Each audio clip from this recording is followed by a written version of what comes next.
लोकनेते किसनराव बानखिले स्मृती व्याख्यानमाला 33वे ज्ञानसत्र दिनांक 24 एप्रिल रोजी मान्य प्राध्यापक वसंत हंकारे सांगली यांचा विषय आहे छत्रपती शिवराय ते आजचा युवक।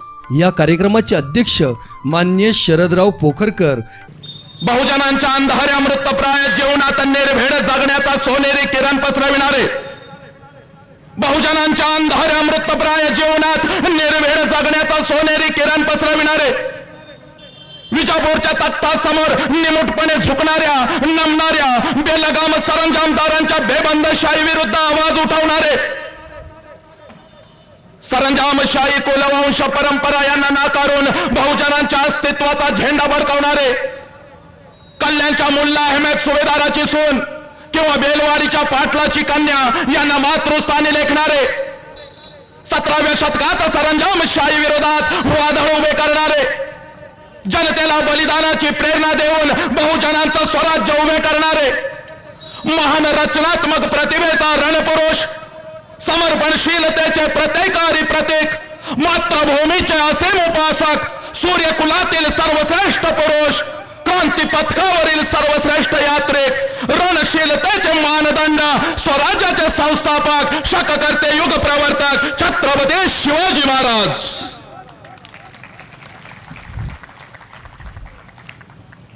संपूर्ण स्वराज्याचे ज्ञानपेठ, विचारपेठ, प्रेरणापेठ म्हणजे माँसाहेब जिजाऊ। स्वराज्याचे स्वप्न पाहून ते छत्रपती शिवाजी महाराज यांच्या मनावरती कोरणारे आमचे आबासाहेब म्हणजे शहाजीराजे भोसले, बुद्धिमान, पराक्रमी, अभ्यासू, जिज्ञासू, चारित्र्य संपन्न आणि छत्रपती शिवाजी महाराज यांनी तयार केलेले शिवराज्य, शिवधर्म आणि शिवनीती यांच्यासाठी आपले बलिदान करणारे शंभूराजे। शिक्षणाची ज्ञानगंगा जनसामान्यांच्या घरापर्यंत, गोरगरिबांच्या हृदयापर्यंत पोहोचवणारे आमचे महात्मा ज्योतिराव फुले, क्रांतिज्योती सावित्रीबाई। कमवानी शिका, कमवानी शिका हा महामंत्र मुलांच्या मनामध्ये रुजवून त्यांच्यातला माणूस जागे करणारे आमचे कर्मवीर भाऊराव पाटील। शुके नलिकेशी गोवी आले पाय, शुके नलिकेशी गोवी आले पाय, विसरोनी जाय पक्ष दोन्ही, हा महामंत्र संपूर्ण विश्वाला देणारे जगद्गुरु संत तुकोबाराया। हातामध्ये झाडू घेऊन, हातामध्ये झाडू घेऊन स्वच्छतेचा महामंत्र देत माणसांचे अंतर्मने स्वच्छ करणारे आमचे संत गाडगे बाबा। आपल्या लेखणीच्या जोरावरती संपूर्ण विश्वाला मानवता, समता, बंधुत्वता हा महामंत्र देणारे विश्वरत्न डॉक्टर बाबासाहेब आंबेडकर यांना विनम्र अभिवादन करून एक मुखाने आपण सर्वजण बोलू, बोला भारत माता की।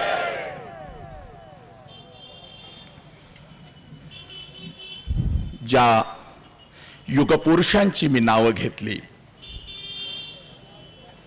ज्या महात्म्यांची मी नावं घेतली, त्या महात्म्यांची नावं ज्या वेळेला आमच्या कानावरती येतात मायबाप, त्यावेळेला या मातीचा जयघोष अंतरंगापासून झाला पाहिजे। या मातीमध्ये फक्त रक्ताचा अभिषेक त्यांनी घातलेला नाही, तर विचारांचा प्रचंड मोठा अभिषेक त्यांनी घातलेला आहे। म्हणून या मातीमध्ये आम्ही, तुम्ही ताट मानेनं बसलेलो आहोत, लक्षात घ्या। आणि अशा युग पुरुषांची नावं ज्या वेळेला आमच्या कानावरती येतील, मायबाप या देशासाठी जर काय करायचं असेल तर आज एक पहिला महामंत्र येथून घेऊन जा। ज्या ज्या वेळेला या युग पुरुषांची नावं आमच्या कानावरती येतील, ज्या ज्या वेळेला या भारत मातेचं नाव आमच्या कानावरती येईल, त्या त्या वेळेला जयघोष हा अंतरंगापासून झाला पाहिजे, अंतरंगापासून झाला पाहिजे। लक्षात घ्या, पहिला महामंत्र आज इथून घरी जायचं आणि मुलाच्या मनावरती अगोदर एक बिंब व्हायचं, बाळा मी तुला जन्म दिला, बाळा मी तुला जन्म दिला, तुझ्या आईनं तुला संस्कार लावले, पण लक्षात घे,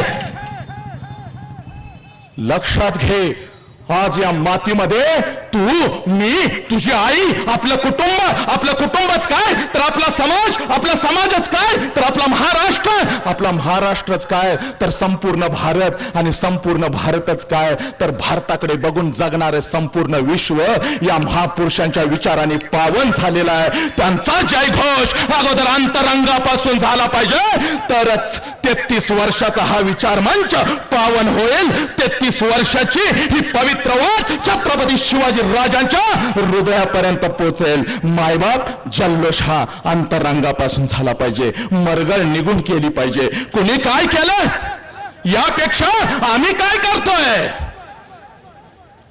कुणी काय केलं यापेक्षा आम्ही काय करतोय हे अतिशय महत्वाचं आहे, लक्षात घ्या. आणि आम्ही काय करतोय याची जर जाणीव तुम्हाला व्हायची असेल तर अगोदर अंतरंग उघड करा. इथे हात ठेवा. इथे हात आहेत का? हात आहेत का? एक जयघोष जोरात झाला पाहिजे. सगळं काही सोडून द्या, आयुष्यातलं सगळं तुफान उधळून द्या. आहा, तुफान उधळून द्या. ठेवा हात इथे. यस, बोला भारत माता की. अजून शेजारी बघतोय, हे करतोय का तरच मी करणार, नाहीतर करणार नाही. असाच घोळ झाला, ओ असाच घोळ झाला. लक्षात घ्या. हा करतोय का तर मी करणार. अहो चळवळ नंतर बघू, विचार मंथन नंतर बघू. अगोदर आम्ही कसं पाहिजे, अगोदर आम्ही आनंदी पाहिजे. छत्रपती शिवाजी राजांना समजावून घ्यायचं असेल, माझ्या बाबासाहेबांना समजावून घ्यायचं असेल, माझ्या आऊ जिजाऊला समजावून घ्यायचं असेल तर लक्षात घ्या, अगोदर आमच्या मनाची दरवाजा उघडणं अतिशय महत्वाचं आहे. आणि ते काम तुम्ही आम्ही करायचं आहे. चला सगळ्यांनी हात. आहे बघा, मला वाचासिद्धी आहे. आई जगदंबेचा मला आशीर्वाद आहे, या महात्म्यांचा मला आशीर्वाद आहे. मी जे बोलतो तेच होतं. त्यामुळं 1 तासात तुम्ही जर माझं ऐकलं नाही तर मी तुम्हाला शाप देतोय. 1 तासात मी जसं सांगतोय तसं जर तुम्ही नाही केलं तर माझा तुम्हाला शाप आहे. 9 दिवस तुम्हाला हागवण लागल लेखाव. सरसकट सगळे जगदंब. आणि तुम्ही म्हणाल 5-5 मिनिटाची, अजिबात नाही. 5-5 सेकंदाची डरांग डुरांग 9 दिवस.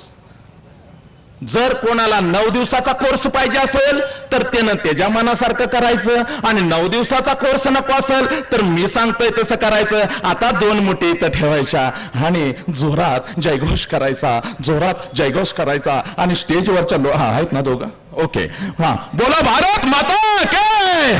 बस बस, आता वादळ पेटलं. आहा, आता आमच्या मनात आलं. हे बघा, होतंय कसं, सगळं पटतंय. वक्ता येतो, विचार मंचावर पेटवून सोडतो, आणि हे पण पेटतंय, आणि एकदम असं घरात जाते. आता उद्यापासून सुट्टीच देत नाही. घरापर्यंत जाईपर्यंत ते इजतय, ते झोपतय. सकाळी परत हाय असं सोळ पाटल्याला. बायको म्हणत्या उठा के, कोण सांगतंय रात्रीचं फिरायला बोंबलं तर ते उठतंय असं चाल. खऱ्या सौंदर्याच्या शोधात जायचं असेल तर राजांनी सगळं काय दिलं सगळ्यांना. राज्याभिषेक झाला आणि राजांनी सगळं काय दिलं. जो समोर येईल त्याला दिलं, जो समोर येईल त्याला दिलं. हो, ऐका नीट किस्सा. जो समोर येईल त्याला राजांनी सगळं काय दिलं. माझा राजा सिंहासनावरती बसलेला होता. सगळं काय झालं आणि सगळ्यात शेवटी माझ्या राजाचं लक्ष मदारीकडे गेलं. मदारी मेहतर,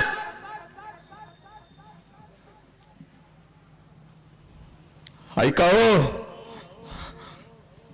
माझ्या राजांच्या 31 अंगरक्षकापैकी 20 अंगरक्षक माझ्या मुस्लिम बांधवांचे होते.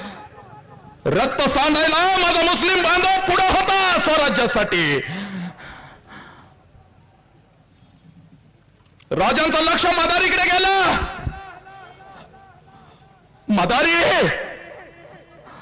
मदारीचा ऊर भरून आलेला होता. माझा राजा सिंहासनावरती बसला. विश्वातले मग इंग्रज असो, पोर्तुगीज असो, डच असो, फ्रान्स असो, सगळेजण राज्याभिषेकाला हजर होते आणि माझ्या राजाला मुजरा करत होते. माझा मदारी खूप खूप आनंदी होता. ऊर भरून आलेला होता. त्यावेळेला माझा राजा मदारीला जवळ घेतो, मदारीच्या डोक्यावरून हात फिरवतो आणि माझा राजा मदारीला म्हणतो, मदारी, मी सगळ्यांना काही ना काहीतरी दिलं. बोल, तुला काय हवं? बोल, तुला काय हवं? मी तुला काय देऊ? त्यावेळेला माझा मदारी हंबरडा फोडतो. त्यावेळेला माझा मदारी हंबरडा फोडतो. राजा, काही नको आम्हाला राजा, काही नको आम्हाला राजा. त्यावेळेला माझा राजा म्हणतो, बोल मदारी, बोल बोल, मी तुला काय देऊ? कारण तू जर माझ्या बरोबर नसतास तर हा राजा स्वराज्य घडवू शकला नसता. अरे, औरंगजेबाच्या कैदेमध्ये आग्र्यात आम्ही असताना मदारी तू नसतास तर तुझ्या राजाचा इतिहास तिथंच संपला असता. तुझ्या राजाचा इतिहास तिथंच संपला असता. बोल मदारी, मी तुला काय देऊ? त्यावेळेला मायबाप माझा मदारी पुन्हा एकदा हंबरडा फोडतो. माझा मदारी पुन्हा एकदा हंबरडा फोडतो आणि माझ्या राजाला म्हणतो, राजा, काय तुम्ही दिलं नाही आम्हाला? काय तुम्ही आम्हाला दिलं नाही? राजा, सगळं काय तुम्ही आम्हाला दिलं. मुस्लिम समाजातला, भंगी समाजातला मी पोरगा. राजा, ज्या वेळेला ही अस्पृश्यता, उच्च नीच मी म्हणून राक्षसासारखी पिसाळलेली होती, त्या काळात राजा लोक आम्हाला गावाच्या वेशीमध्ये येऊ देत नव्हते. त्यावेळेला राजा, तुम्ही आम्हाला राजमहालात घेतलं. अजून काय हवं आम्हाला? राजे, अजून काय हवं आम्हाला? ज्या वेळेला राजे आमची सावली लोक अंगावरती पडून घेत नव्हती, त्या काळामध्ये राजे आपण आम्हाला सावली सारखं जवळ ठेवलं. राजे, अस्पृश्यता, उच्च नीच, जाती धर्माचा राक्षस राजे आपण मातीमध्ये गाडून माणसासारखं आपण आम्हाला जगायला शिकवलं. काय हवं अजून आम्हाला? काय हवं अजून आम्हाला? त्यावेळेला माझ्या राजाने हंबरडा फोडला. मदारी, अरे मला आज कळालं तुझा राजा या सिंहासनावरती का बसला. अरे तुझा राजा या सिंहासनावरती एवढ्यासाठी बसला कारण स्वराज्यामध्ये तुझ्यासारखा मावळा आहे म्हणून तुझा राजा या सिंहासनावरती बसला. बघा, हा इतिहास आहे. कुठल्या दंतकथा मी सांगत नाही आणि सांगणार नाही. माझ्याकडे बंगला नाही. मगाशी शरदजींना मी म्हणालो माझ्याकडे अजून एकही LIC नाही.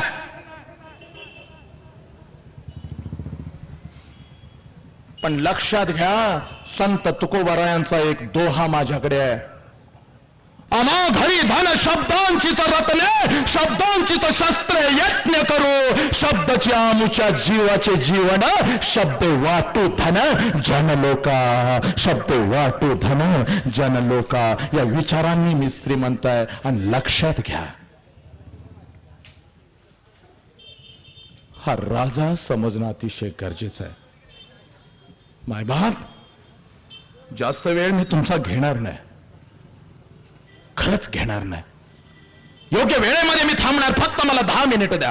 5 मिनिटं तुमच्या आयुष्याची द्या. बस 5 मिनिटामध्ये मी थांबतो. 5 मिनिटामध्ये मी थांबतो.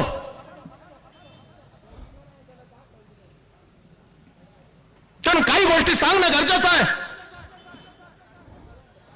गोपाला गोपाला देवकी नंदन गोपाला, गोपाला गोपाला देवकी नंदन गोपाला असा टाहो फोडून जनजागृती समाज प्रबोधन करणारे माझे संत गाडगे बाबा, माझे संत गाडगे बाबा कोणासाठी झटले? हातामध्ये झाडू घेऊन गाव स्वच्छ करत होते.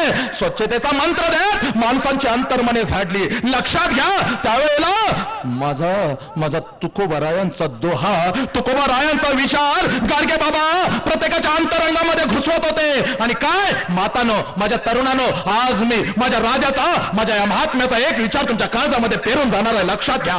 काय म्हणाला माझा राजा? तुकोबा राजा माझा, जत्रा में फितरा बिठाया तीरथ बनाया पाने, जत्रा में फितरा बिठाया तीरथ बनाया पाने, ये दुनिया भली दीवानी पैसे की फुलदाने.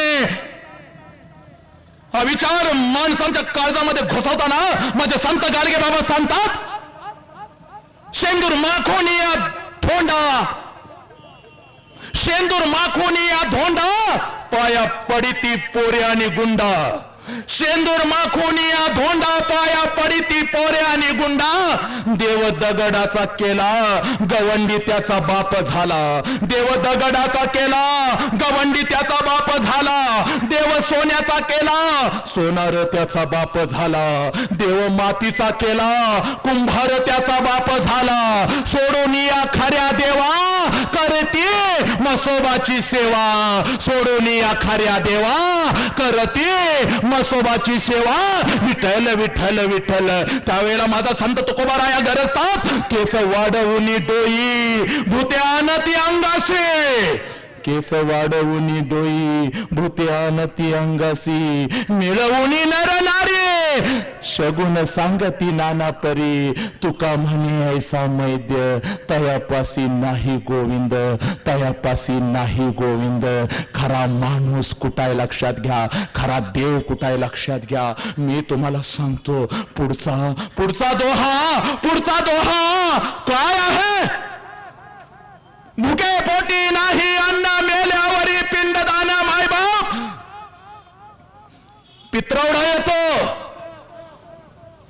ओ ऐका, मी काय सांगतोय. मी कुठल्या परंपरेच्या विरोधामध्ये नाही, मी कुठल्या धर्माच्या विरोधात नाही, मी कुठल्या जातीच्या विरोधात नाही. फक्त एक आग माझ्या मनामध्ये आहे, तेवढी आग मला तुम्हाला सांगू दे. ज्या वेळेला हे वचन माझ्या काळजामध्ये येतं, त्यावेळेला अंतरंगापासून आग पेटते. कोणतं वचन? भुके पोटी नाही अन्न, मेल्यावरी पिंडदान. मायबाप म्हातारी निघून जाते आणि म्हातारी निघून गेल्यानंतर आम्ही टाहो फोडतो आणि मग 12 दिवस घरामध्ये बसतो. 12 दिवस कुठेच जात नाही. तिसऱ्या दिवशी केस काढतो, दाढी काढतो आणि मग माझे गाडगे बाबा म्हणतात, अरे तीर्थवासी गेले म्हणून दाढी मिशी बोडून आले. तीर्थवासी गेले म्हणून दाढी मिशी बोडून आले. पाप अंतरातले नाही गेले, दाढी मिशीने काय केले. पाप अंतरातले नाही गेले, दाढी मिशीने काय केले. अरे अंतरंगातलं पाप जर तुमचं जात नसेल तर त्या दाढीने आणि केसाने आणि मिशाने काय केले. अरे 11 दिवस तोंड बारीक करून घरामध्ये बसलेला असता, त्यावेळेला कोणतरी येतं आणि म्हणतं, तुझ्या म्हातारीला भजी खूप आवडत होतं. अरे तुझी म्हातारी कधी कधी मला भजी आणायला सांगत होती. मग हे हंबरडा फोडून रडतं. कोणतर हळूच येतं, तुझ्या म्हातारीनं मला कधीतरी चिरमुर आणायला सांगितलं होतं. आणि मग लक्षात घ्या, तिसरा दिवस असतो. नदीच्या काठाला आम्ही जातो. नदीच्या काठाला गायच्या शेणाने सगळं सारवतो, मग अत्तर मारतो. घरामध्ये बसायला म्हातारीला जुनं पटकार सुद्धा नव्हतं, पण तिथं मात्र गायच्या शेणाने सारवलं जातं. अहो म्हातारीनं भजा बघून 2-2 वर्ष झालेली होती, पण तिथं मात्र भजाचा ढीग लागलेला असतो, चिरमुऱ्यांचा ढीग लागलेला असतो, अहो रास लागलेले असते आणि प्रत्येक जण पाया पडत असतो आणि कावळ्यांना बोलवत असतो. मायबाप आमची संस्कृती आहे, आमचा धर्म आहे, कावळ्याला खायला घातलं पाहिजे. कावळ्याच्या रूपानं नक्की येत असेल, मी त्याच्या विरोधात नाही, पण लक्षात घ्या,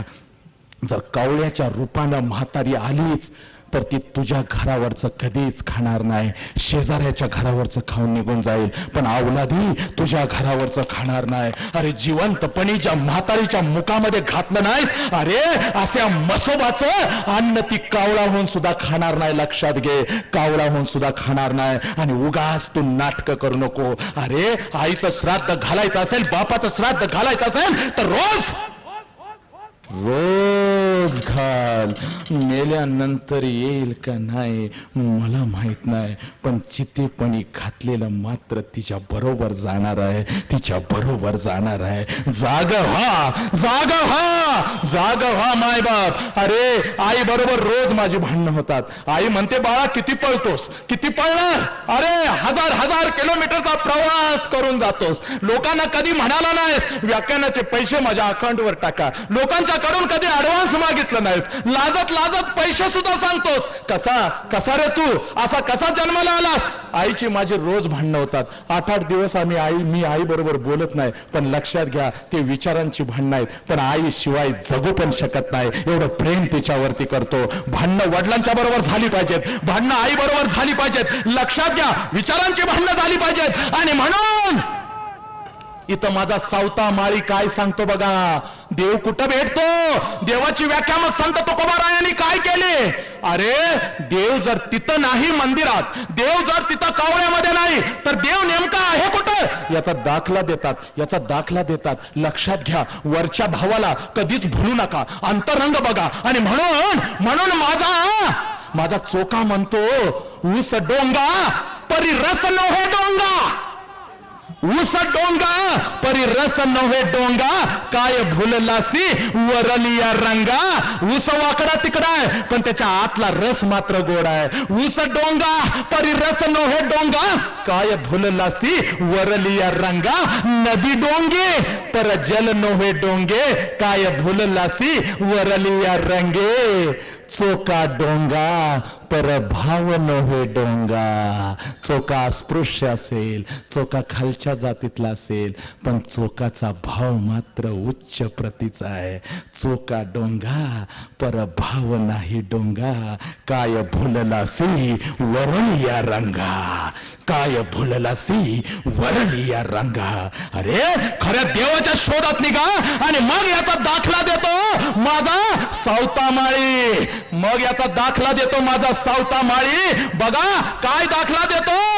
अरे कांदा मुळा भाजी अवघी मिठाई माझी, अरे कांदा मुळा भाजी अवघी मिठाई माझी, लसूण मिरची कोथंबिरी अवघा झाला माझा हरी. अरे मोठ नाडा विहीर दोरी सारी व्यापली पंढरी, सावता म्हणे केला मळा विठ्ठल पायी गोवेला गळा. लक्षात घ्या, विठ्ठल मळ्यात भेटायला आला. त्या कोथंबरीमध्ये विठ्ठल होता, त्या लसणामध्ये विठ्ठल होता, त्या मोठामध्ये विठ्ठल होता. आणि म्हणून सगळ्यांनी सांगितलं तुमच्या कर्मामध्येच खरा देव आहे, तुमच्या कर्मामध्येच खरा देव आहे. जे कर्म तुम्ही करता तिथंच खरा देव लपलेला आहे. मंदिरामध्ये फक्त देवाची मूर्ती आहे, पण खरा देव जे तुम्ही कर्म करता तिथंच आहे. आणि म्हणून कर्मामध्ये तुम्हाला देव सापडेल. मायबाप आमचं उलट झालं, कर्म मात्र आम्ही पवित्र करत नाही आणि केलेल्या कर्माची फळ फेडण्यासाठी मंदिरात नवस करतो. ज्या देवानं आम्हाला एवढं भरभरून दिलं, ज्या निसर्गानं आम्हाला भरभरून दिलं, त्या देवाला आम्ही लाच देतो. ती पण कशी?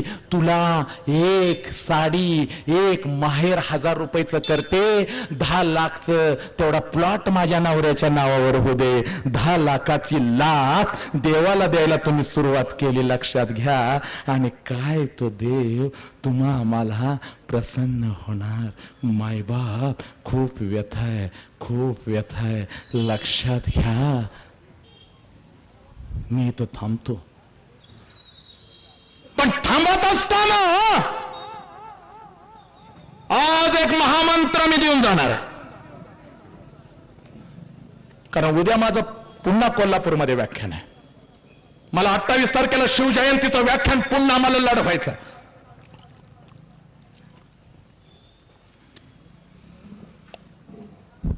माझ्या तरुण पोरांना मी हात जोडून एक विनंती करतोय, बस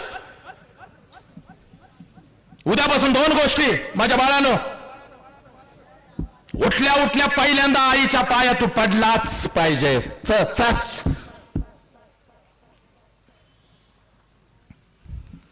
आणि व्यसनापासून तू दूर राहिलाच पाहिजेस. पर्याय नाही. आयुष्यामध्ये डॉक्टर होऊ नकोस, आयुष्यामध्ये इंजिनियर होऊ नकोस, पण तुझ्या कृत्यामुळं तुझ्या आई वडिलांना मान खाली घालायला लागेल असं कोणतंच कृत्य तू करू नकोस, असं कोणतंच कृत्य तू करू नकोस. या विचार मंचावरून हा संदेश मी तुला देतो. आणि लक्षात घे माझ्या लेकरा, एक वास्तवतेची आग तुमच्या काळजामध्ये पेटवून मी आज इथून निघून जातो.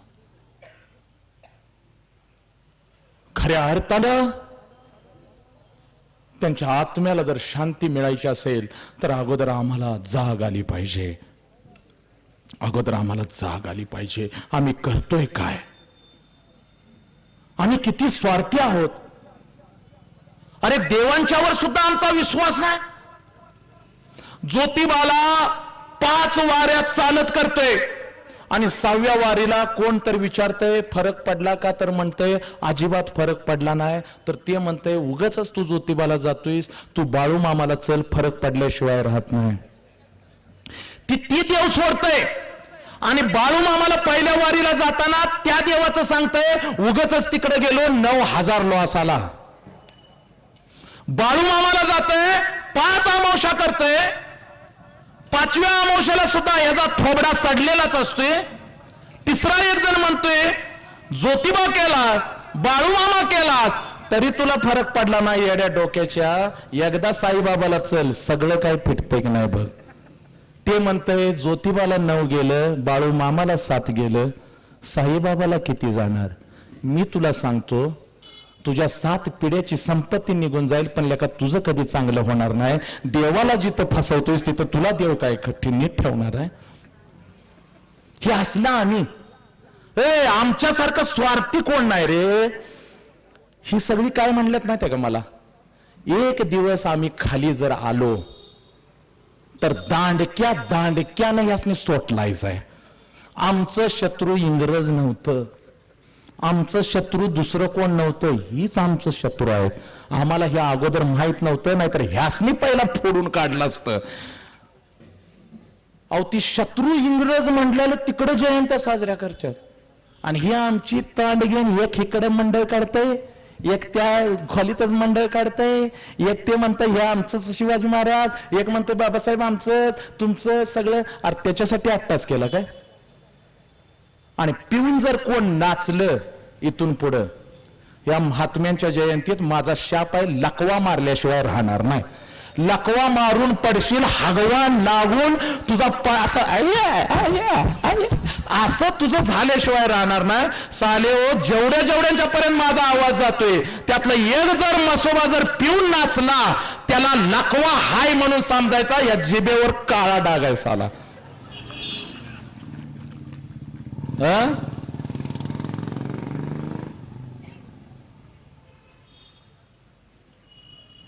मायबाप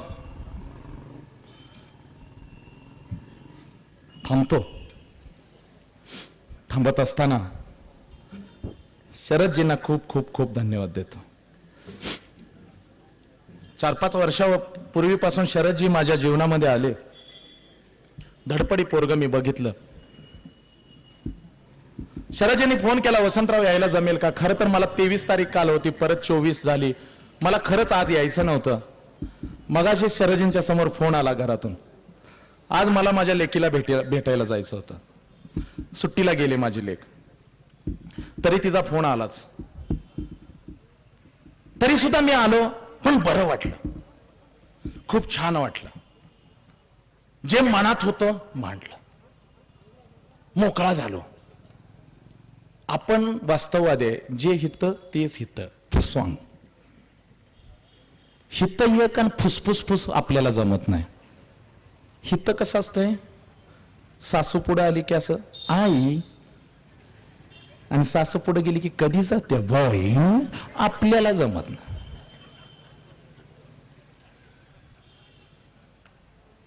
फक्त एकच सांगतो, हा विचार मंच आहे, हा पवित्र 33 वर्षाचा विचार मंच आहे.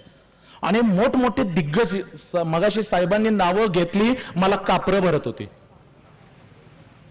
मला कापरं भरत होती. एवढी दिग्गज लोक विचाराने मान, मी अजून पण मायबाप तुम्ही तो बसला असताना एकही उठला नाही, टाळ्याने दाद दिला. काय तुम्हाला जर चुकून मी काय बोललो असेल कडक, तुमचा लहान भाऊ समजून मला माफ करा, खरोखर माफ करा. आणि जे काय आवडलं असेल ते माझं नाही, यांचं आहे. कारण मी खूप, तुम्हाला वाटलं काय बोलतंय, अजिबात नाही. फक्त माझ्या आईनं माझ्यावर विश्वास ठेवला म्हणून मी घडलो. 6वीत असताना मला अजून आठवतंय, मला तेव्हा सवय होती असं, म्हणजे मला असं व्यवस्थित सांगताच यायचं नाही. आई म्हणायची जा र साखर घेऊन या जा. मग मी साखर आणायला गेलो आणि साखर जर तिथं संपलेली असली तर आईला मी येऊन कसं सांगायचं, आई साखर नाही दुकानात, एवढं सांगत नव्हतो. आई पळत गेलो दुकानात गेलो, दुकानदार म्हणलं का नाहीस ना, मी आईला त्याला म्हटलं साखर पाहिजे. आई म्हणायची थोडक्यात सांग, पाहुणं हसायला लागल्यात.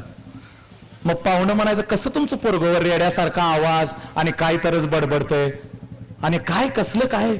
तर माझी आई म्हणायची लय रंगवून सांगतय प्रत्येक गोष्ट आणि रेड्यासारखा आवाज आहे, पण हा रेड्यासारखाच आवाज त्याला एक दिवस महाराष्ट्र ओळखेल या रेड्यासारख्या आवाजाला. लक्षात घ्या, ते आईचं स्वप्न.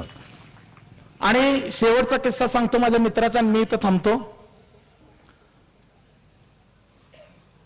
6वीत असताना माझी डिग्री आहे BFA, bachelor of fine arts in Bharatanatyam.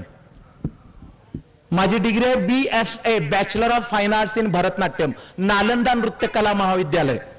माझे पहिले गुरु आहेत पंडित बद्रीप्रसाद कुलकर्णी, ज्यांनी कमल हसन घडवला. कमल हसनचे गुरुजी आणि माझे गुरुजी एक. कमल हसन त्यांच्या तालमीत घडला, मी त्यांच्या तालमीत घडलो. माझे गुरुजी कमलला सांगायचे तू पर्दे पे बहुत बड़ा नायक बनेगा, लेकिन लोगों के दिलों पर राज करने वाला एक नायक मैं पैदा कर रहा हूं. लक्षात घ्या, दोन विरुद्ध बाजू होत्या. पण 6वीमध्ये आम्हाला एक वाक्यप्रचार आलेला होता आणि आम्ही एकदम तर वाक्यप्रचार आलेला होता, रसातळाला जाणे म्हणजे काय. आता आपल्याला माहित आहे रसातळाला जाणे म्हणजे काय. रसातळाला जाणे म्हणजे नष्ट होणे, उद्ध्वस्त होणे, अमुक होणे, तमुक होणे. आणि सरांनी पेपर दिला, आम्ही लिहिला. सर पेपर तपासून घेऊन आले आणि पेपर वाटत असताना सर म्हणाले सदा आलाय का. आम्ही म्हणलं काय झालं, तर सदानं पेपरात लिहिलं होतं रसातळाला जाणे म्हणजे काय. तर सदा लिहितो रसातळाला जाणे म्हणजे मटणवरती येणे.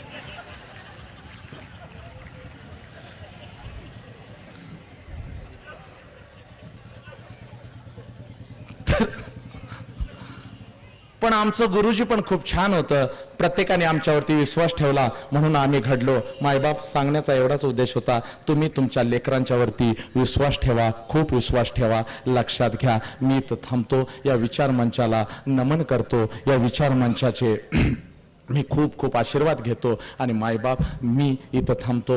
यूट्यूबला जाऊन वसंत हंकारे नावाने यूट्यूबला जाऊन सबस्क्राईब करायला मात्र विसरू नका. तुमच्या सबस्क्राईबची गरज आहे, लक्षात घ्या. यूट्यूबला गेल्यानंतर वसंत हंकारे नावाने सबस्क्राईब करा. फेसबुकला जा, वसंत हंकारे नावाने महाराष्ट्रातील अनेक व्याख्यानं तुम्हाला बघायला मिळतील. यूट्यूबला मात्र नक्की जाऊन सबस्क्राईब करा आणि आपला आशीर्वाद असाच माझ्या पाठीशी राहू दे, एवढं मी बोलतो. शरदजींना आणि सर्वांना, आपली टीम, आपली नावं जरा मला माहिती नाहीत पण सगळ्यांना मी नमन करतो. मातानो आपला आशीर्वाद घेतो आणि असाच माझा आवाज राहावा म्हणून देवाजवळ तेवढी प्रार्थना करा, एवढी अपेक्षा व्यक्त करतो. मी तर थांबतो. वंदे मातरम, वंदे मातरम.